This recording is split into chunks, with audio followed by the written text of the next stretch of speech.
നമസ്കാരം, ഞാൻ അനുപമ. പ്രധാന വാർത്തകൾ. കൊടുങ്ങല്ലൂർ നഗരസഭയിലെ മാലിന്യ സംസ്കരണ പദ്ധതി കോട്ടയത്ത് പ്രായോഗികമായേക്കില്ലെന്ന് മോണിറ്ററിംഗ് കമ്മിറ്റിയുടെ വിലയിരുത്തൽ. പ്ലാസ്റ്റിക് മാലിന്യ സംസ്കരണത്തിന് പദ്ധതിയില്ല.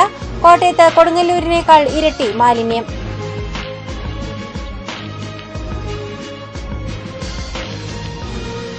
ഭരണജ്ഞാനം ഭക്തിസാന്ദ്രമായി. അൽഫോൻസാമിയുടെ വിശുദ്ധ സ്മരണയിൽ വിശ്വാസികൾക്ക് സായുജ്യം.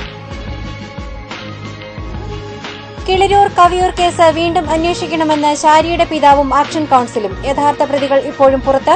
പുനരന്വേഷണം ആവശ്യപ്പെട്ട് മുഖ്യമന്ത്രിക്ക് നിവേദനം. മുഖ്യമന്ത്രി മാധ്യമങ്ങളെ ഭയക്കുന്നുവെന്ന് NK പ്രേമചന്ദ്രൻ. അറിയാനുള്ള അവകാശം നിഷേധിക്കാനാവില്ല. LDFന്റെ രാപ്പകൽ സമരത്തിൽ കാഞ്ഞിരപ്പള്ളി മണ്ഡലത്തിലെ പ്രവർത്തകർ. വാർത്തകൾ വിശദമായി. കോട്ടയം നഗരത്തിലെ മാലിന്യ സംസ്കരണത്തെക്കുറിച്ച് പഠിക്കുന്നതിന് രൂപീകരിച്ച മോണിറ്ററിംഗ് കമ്മിറ്റി കൊടുങ്ങല്ലൂരിലെ 2 മാലിന്യ സംസ്കരണ പ്ലാന്റുകൾ സന്ദർശിച്ചു. ജില്ലാ കളക്ടർ അജിത് കുമാർ നേതൃത്വം നൽകുന്ന സംഘത്തിൽ വിജയപുരം പഞ്ചായത്തിന്റെ പ്രതിനിധികളും ഉണ്ടായിരുന്നു.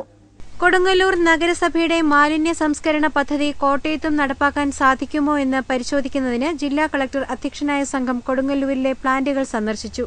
പദ്ധതി കോട്ടയത്ത് പ്രാവർത്തികമാക്കുന്നത് സംബന്ധിച്ച പ്രായോഗിക നിർദ്ദേശങ്ങൾ ആരായാൻ സംഘം തീരുമാനിച്ചു. കൊടുങ്ങല്ലൂരിൽ മാലിന്യ പ്ലാന്റ് നടത്തുന്ന കമ്പനി തന്നെ പരീക്ഷണാടിസ്ഥാനത്തിൽ പദ്ധതി കോട്ടയത്തും നടപ്പിലാക്കുമെന്ന് അറിയിച്ചതായി ജില്ലാ കളക്ടർ അറിയിച്ചു. കൊടുങ്ങല്ലൂർ മാർക്കറ്റിൽ സ്ഥാപിച്ചിരിക്കുന്ന പ്ലാന്റിൽ ജൈവ മാലിന്യങ്ങളാണ് സംസ്കരിക്കുന്നത്. അതിൽ നിന്നും വളം ഉൽപ്പാദിപ്പിക്കുന്ന പദ്ധതിയാണ് കൊടുങ്ങല്ലൂർ നഗരസഭ അവലംബിച്ചിരിക്കുന്നത്. രണ്ടാമത്തെ പ്ലാന്റിൽ വീടുകളിൽ നിന്നും ഹോട്ടലുകളിൽ നിന്നുമുള്ള മാലിന്യം സംസ്കരിക്കുന്നു. ഇതിനൊപ്പം തന്നെ ഇൻസിനേറ്ററിന്റെ പ്രവർത്തനവും സംഘം വിലയിരുത്തി.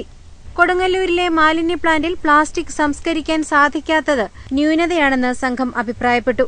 കൊടുങ്ങല്ലൂരിനേക്കാൾ 3 ഇരട്ടി മാലിന്യം കൂടുതൽ ഉണ്ടാവുന്ന കോട്ടയത്ത് ഈ പദ്ധതി എത്രമാത്രം പ്രാവർത്തികമാവുമെന്ന ആശങ്കയും സംഘം പങ്കുവച്ചു. മോണിറ്ററിംഗ് കമ്മിറ്റിയുടെ യോഗം ഉടൻ വിളിച്ചു ചേർത്ത് സന്ദർശനം സംബന്ധിച്ച കാര്യങ്ങൾ വിലയിരുത്തും. News bureau, Kottayam. ആയിരക്കണക്കിന് ഭക്തരുടെ പ്രാർത്ഥനയെ സാക്ഷി നിർത്തി ഭരണങ്ങാനത്ത് വിശുദ്ധ അൽഫോൻസാമിയുടെ തിരുനാൾ ആചരിച്ചു. തിരുനാൾ കുർബാനയിലും റാസയിലും പങ്കെടുക്കാൻ രാജ്യത്തിന്റെ വിവിധ ഭാഗങ്ങളിൽ നിന്നും ജനലക്ഷങ്ങൾ വിശുദ്ധ ഭൂമിയിൽ എത്തി. പാലാ രൂപത മെത്രാൻ മാർ ജോസഫ് കല്ലറങ്ങാട്ട് തിരുനാൾ സന്ദേശം നൽകി. സഹനത്തിന്റെയും ത്യാഗത്തിന്റെയും സാക്ഷ്യം ജീവിതത്തിൽ പകർത്തിയ വിശുദ്ധ അൽഫോൻസയുടെ ഓർമ്മയിൽ ഭരണജ്ഞാനം ഭക്തിസാന്ദ്രമായി. വിശുദ്ധയുടെ തിരുനാളിനോടനുബന്ധിച്ച് നടന്ന ചടങ്ങുകൾക്കായി ജനലക്ഷങ്ങൾ ഞായറാഴ്ച ഭരണജ്ഞാനത്തെത്തി. രാവിലെ 5 മണി മുതൽ തന്നെ അൽഫോൻസാമയുടെ ഖബറിടത്തിലേക്ക് തീർത്ഥാടക പ്രവാഹം ആരംഭിച്ചു. ഇടവക ദേവാലയത്തിൽ നടന്ന ആദ്യ കുർബാനയ്ക്ക് അൽഫോൻസ തീർത്ഥാടക കേന്ദ്രം managing board member father Francis Vadakkel കാർമ്മികത്വം വഹിച്ചു. 10 മണിക്ക് നടന്ന തിരുനാൾ കുർബാനയ്ക്ക് പാലാ രൂപത മെത്രാൻ മാർ ജോസഫ് കല്ലറങ്ങാട്ട് മുഖ്യ കാർമ്മികത്വം വഹിച്ചു. കുട്ടികളോട് പോലും കരുണ കാണിക്കാത്ത മാതാപിതാക്കൾ ജീവിക്കുന്ന ആധുനിക സമൂഹത്തിന് വിശുദ്ധ അൽഫോൻസാമയുടെ ജീവിതത്തിൽ നിന്ന് ഏറെ പഠിക്കാനുണ്ടെന്ന് തിരുനാൾ സന്ദേശം നൽകി മാർ ജോസഫ് കല്ലറങ്ങാട്ട് അഭിപ്രായപ്പെട്ടു. ഉച്ചയ്ക്ക് നടന്ന തിരുനാൾ ജപമാല പ്രദക്ഷിണത്തിൽ ജാതിമതഭേദമന്യേ നിരവധി വിശ്വാസികൾ പങ്കെടുത്തു. അൽഫോൻസാമയുടെ ഖബറിടത്തിൽ നിന്നാരംഭിച്ച പ്രദക്ഷിണം ഇടവക ദേവാലയത്തിൽ സമാപിച്ചു. മഴയെ അവഗണിച്ചും 10,000-കണക്കിന് വിശ്വാസികൾ റാസയിൽ ഭാഗഭാക്കായി. അരുവിത്തുറ ഫൊറോന പള്ളി വികാരി father Thomas Olickal, father Joseph തെങ്ങുംപള്ളിയിൽ, ഫാദർ മാത്യു കദലിക്കാട്ടിൽ തുടങ്ങിയവർ പ്രദക്ഷിണത്തിന് നേതൃത്വം നൽകി. 10 ദിവസം നീണ്ടുനിന്ന തിരുനാൾ ആഘോഷങ്ങൾക്ക് സമാപനമായിട്ടും ഭരണജ്ഞാനത്തേക്കുള്ള തീർത്ഥാടക പ്രവാഹത്തിന് തെല്ലും കുറവില്ല. വിശുദ്ധയുടെ അനുഗ്രഹം തേടി വരും ദിനങ്ങളിലും ഇതേ തിരക്ക് തന്നെ തുടരും. ക്യാമറമാൻ അഭിലാഷിനൊപ്പം സുനിത് സുകുമാരൻ, ക്യാബിനറ്റ് ന്യൂസ്, പാലാ. അൽഫോൻസാമയെ വിശുദ്ധയായി പ്രഖ്യാപിക്കപ്പെട്ടതിനു ശേഷം നടന്ന 5ാമത് തിരുനാൾ ആഘോഷങ്ങൾ ലാളിത്യം കൊണ്ട് ശ്രദ്ധേയമായി. ലളിത ജീവിതത്തിന്റെയും സഹനത്തിന്റെയും പ്രതിരൂപമായിരുന്ന അൽഫോൻസാമയുടെ ഇത്തവണത്തെ തിരുനാൾ ആഘോഷങ്ങൾ അതുകൊണ്ട് തന്നെ ആർഭാടരഹിതമായി. അൽഫോൻസാമ വിശുദ്ധിയായതിനു ശേഷമുള്ള 5ാമൊരു തിരുനാൾ ശ്രദ്ധേയമായത് തിരുനാൾ ആഘോഷങ്ങളിലെ ലാളിത്യം കൊണ്ട് തന്നെയായിരുന്നു. വാദ്യമേളങ്ങൾ പൂർണ്ണമായും ഒഴിവാക്കി പ്രാർത്ഥനയിലും വിശ്വാസത്തിലും ഊന്നിയായിരുന്നു ഇത്തവണത്തെ തിരുനാൾ ആഘോഷങ്ങൾ. തിരുനാൾ ആഘോഷങ്ങളുടെ ഭാഗമായി നടന്ന ജപമാല പ്രദക്ഷിണത്തിന് വിശ്വാസികളുടെ പ്രാർത്ഥനകൾ മാത്രം അകമ്പടിയായി. തിരുനാൾ ദിനം മുതൽ നടന്നുവന്ന മെഴുകുതിരി ജപമാല പ്രദക്ഷിണങ്ങളിലും ഇതേ ലാളിത്യം പ്രകടമായിരുന്നു. വാദ്യമേളങ്ങൾ ഒഴിവാക്കിയ പ്രദക്ഷിണങ്ങൾ വിശ്വാസികൾക്കും നവ്യാനുഭവമായി.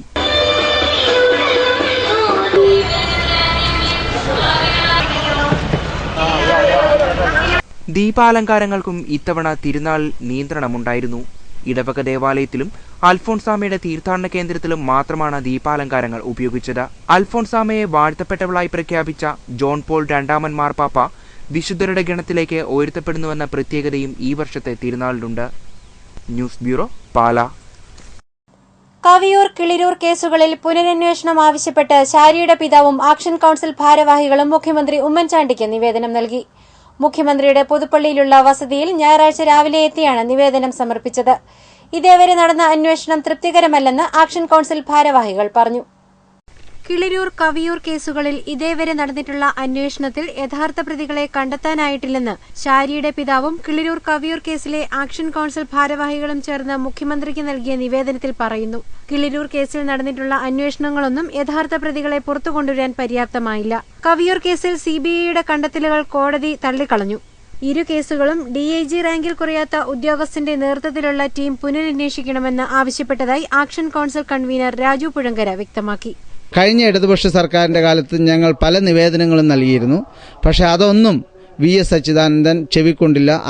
അദ്ദേഹത്തിൻ്റെ വ്യക്തി താൽപ്പര്യങ്ങൾക്ക് വേണ്ടി മാത്രം ഈ കിളിരൂർ കവിയൂർ കേസുകളെ ഉപയോഗിച്ചുകൊണ്ട് അദ്ദേഹത്തിൻ്റെ എതിർകക്ഷിയിൽ നിൽക്കുന്ന ആൾക്കാരെ വെട്ടിനിരത്താൻ വേണ്ടി മാത്രം ഉപയോഗിച്ച് ഞങ്ങളെ കറിവേപ്പില പോലെ പുറത്തേക്ക് തള്ളുകയാണ് ചെയ്തത്. അത് ഞങ്ങളിപ്പോൾ ഉമ്മൻചാണ്ടി സാറിന്റെ അടുത്ത് വ്യക്തമായ കാര്യങ്ങൾ അവതരിപ്പിച്ചു. ശാരിയുടെ പിതാവ് സുരേന്ദ്രനും ആക്ഷൻ കൌൺസിൽ ഭാരവാഹികളും ഞായറാഴ്ച രാവിലെ പുതുപ്പള്ളിയിലെ മുഖ്യമന്ത്രിയുടെ വീട്ടിലെത്തി നിവേദനം നൽകുകയായിരുന്നു.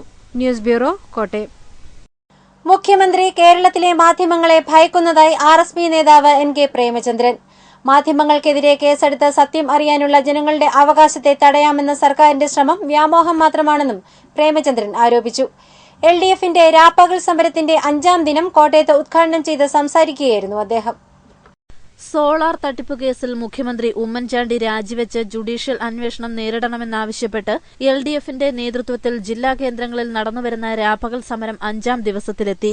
കോട്ടയത്ത് തിരുനക്കര പഴയ പോലീസ് സ്റ്റേഷൻ മൈതാനിയിൽ 5ാം ദിവസത്തെ സമരത്തിൽ കാഞ്ഞിരപ്പള്ളി നിയോജക മണ്ഡലത്തിൽ നിന്നുമുള്ള പ്രവർത്തകർ പങ്കെടുക്കുന്നു. CPI സംസ്ഥാന കൌൺസിൽ അംഗം അഡ്വക്കേറ്റ് VB ബിനുവിന്റെ അധ്യക്ഷതയിൽ നടന്ന യോഗത്തിൽ RSP കേന്ദ്ര കമ്മിറ്റി അംഗം NK പ്രേമചന്ദ്രൻ സമരം ഉദ്ഘാടനം ചെയ്തു. രമേശ് ചെന്നിത്തലയെ ആഭ്യന്തരമന്ത്രിയാക്കി മന്ത്രിസഭയുടെ മുഖം മിനുക്കി അധികാരത്തിൽ തുടരാമെന്ന മുഖ്യമന്ത്രിയുടെ മോഹം നടക്കില്ലെന്ന് NK പ്രേമചന്ദ്രൻ പറഞ്ഞു. സെക്രട്ടേറിയറ്റിന്റെ പ്രവർത്തനം പൂർണ്ണമായി സ്തംഭിപ്പിക്കുന്നതുൾപ്പെടെയുള്ള സമരപരിപാടികൾക്ക് LDF രൂപം നൽകിയിട്ടുണ്ട്. അന്വേഷണാത്മക മാധ്യമ പ്രവർത്തനത്തെ ക്രിമിനൽ കേസായി കാണുന്നത് സമൂഹത്തോടുള്ള വെല്ലുവിളിയാണെന്നും പ്രേമചന്ദ്രൻ ആരോപിച്ചു. സ്റ്റിംഗ് ഓപ്പറേഷനിലൂടെ ഒരു ക്രിമിനൽ സംഭവത്തെ, കേരളത്തെ ഞെട്ടിച്ച ഒരു ക്രിമിനൽ സംഭവത്തിന്റെ രാഷ്ട്രീയ പിന്നാമ്പുറങ്ങൾ അന്വേഷിച്ച് കടന്നുവന്ന അന്വേഷണാത്മക മാധ്യമ പ്രവർത്തനത്തിന്റെ ഭാഗമായി സ്റ്റിംഗ് ഓപ്പറേഷൻസും ഇത്തരത്തിലുള്ള വെളിപ്പെടുത്തലുകളും ഒക്കെ എത്രയോ നമ്മുടെ രാജ്യത്തുണ്ടായിരുന്നു. ഏഷ്യാനെറ്റ് ന്യൂസിന്റെ റിപ്പോർട്ടർമാർക്കെതിരായി ആൾമാറാട്ടത്തിന്റെ പേരിൽ ഇന്ത്യൻ ശിക്ഷാ നിയമം അനുസരിച്ച് കേസെടുക്കുമെന്ന് ഒരു മുഖ്യമന്ത്രി പറയുക എന്ന് പറഞ്ഞാൽ കേരളത്തിലെ മാധ്യമ സമൂഹത്തെ മുഖ്യമന്ത്രി ഭയക്കുന്നു. CPM ജില്ലാ സെക്രട്ടറി KJ തോമസ്, VN വാസവൻ, CK ശശിധരൻ, തോമസ് കുന്നപ്പള്ളി തുടങ്ങിയവർ പ്രസംഗിച്ചു. News bureau, Kottayam. മല്ലപ്പള്ളി മാർക്കറ്റിലെ മാലിന്യം സംസ്കരിക്കുന്നതിനുള്ള ഇൻസിനേറ്റർ പ്രവർത്തിക്കാത്തതിനാൽ മാർക്കറ്റിലും ടൌണിലും മാലിന്യം കുന്നുകൂടുന്നു.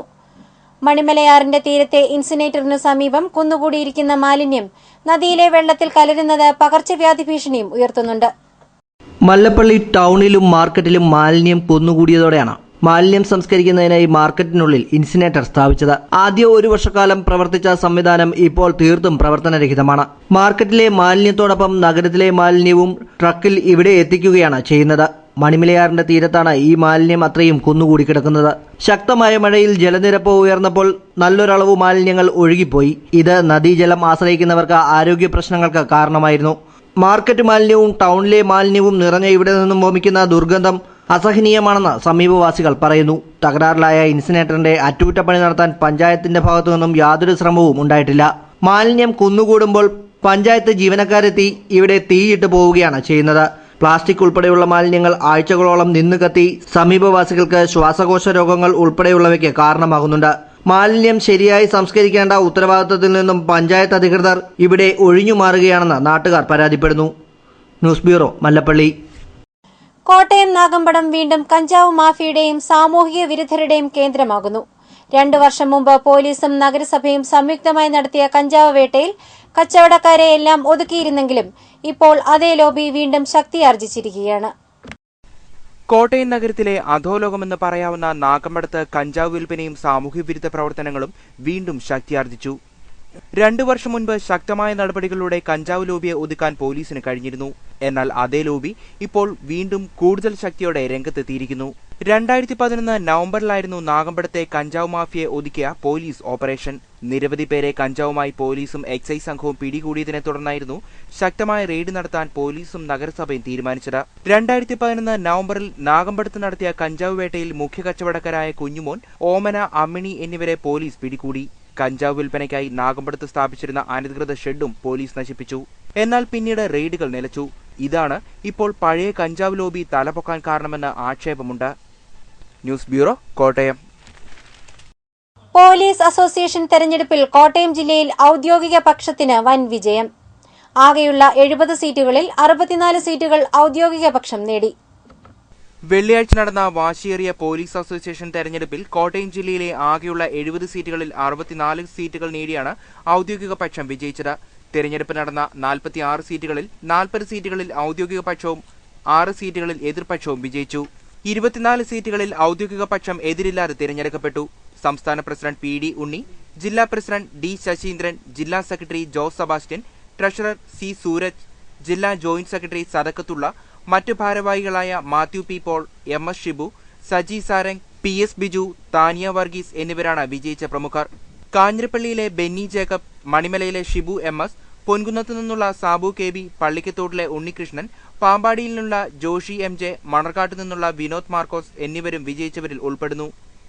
News bureau, Kottayam.